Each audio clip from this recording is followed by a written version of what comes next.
What about the energy relief? $300 for every single household. I mean, if Labor, if I could perhaps preempt what you might say here, is why a rich household's getting it.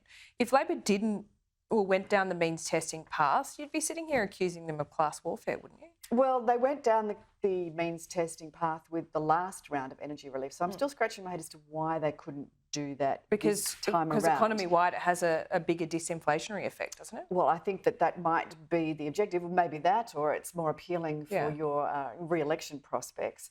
But it does seem very strange that somebody, say, for instance, I mean, what if I've got a holiday home? Do I get 2 lots of energy relief? I don't think anybody's considered that.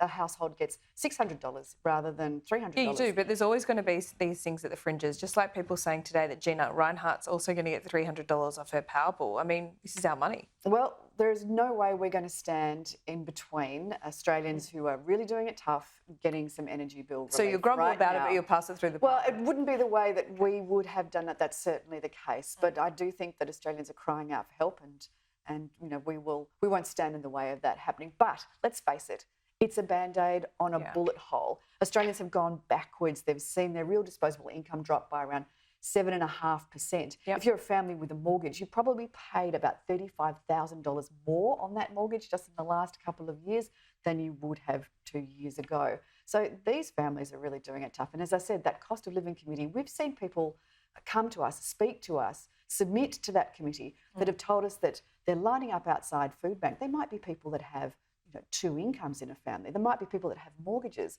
and they're crying out for help with food relief. Now, that's outrageous. So I know that what I'm going to do with my energy bill relief, when my $300 comes through, that will be donated directly to food bank, because we know that for every $1 that's donated to food bank, they can create 2 meals. So that's 600 meals that I've created with my energy relief. Okay, if you're talking about this being perhaps a pre-election budget, it means that the opposition would now be getting its ducks in a row shortly.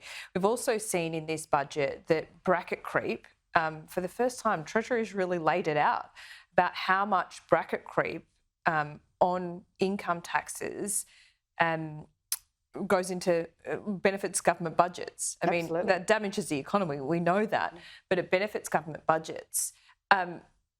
Your original stage 3 tax cuts were designed to tackle bracket creep in a way, and it was at the higher end, and that's where all the damage is done, essentially. Will you relook at that? So let me first say that, yes, the opposition is getting its ducks in a row, but we've been doing that from day one of opposition. In fact, you'll recall that we announced our first policy in opposition about bigger income tax cut? About 6 weeks into opposition, which was about allowing pensioners to work a little longer, work an extra day without losing any of their pensions. So we've been, getting our policy agenda together from day one. On tax cuts, we have committed to lower and simpler and fairer taxes. Understand, though, that stage 3 tax cuts, as they stood, have been trashed. They've been completely trashed. I agree. And this is the problem. And and that was genuine reform. But you've got an opportunity now. That's right. But that was genuine reform, and it was genuine reform that was costed and funded within the budget. Yeah. And those stage 1 and 2 that we've already seen pass. That's right. Yeah. Even when it was costed and when it was done, this government has proved they've got no appetite for genuine tax reform. So we will go to the election with a personal income tax policy that delivers lower, simpler, fairer taxes. I'd love to announce what it is today. I won't be doing that. Give us a hint, please. No, I'd love to.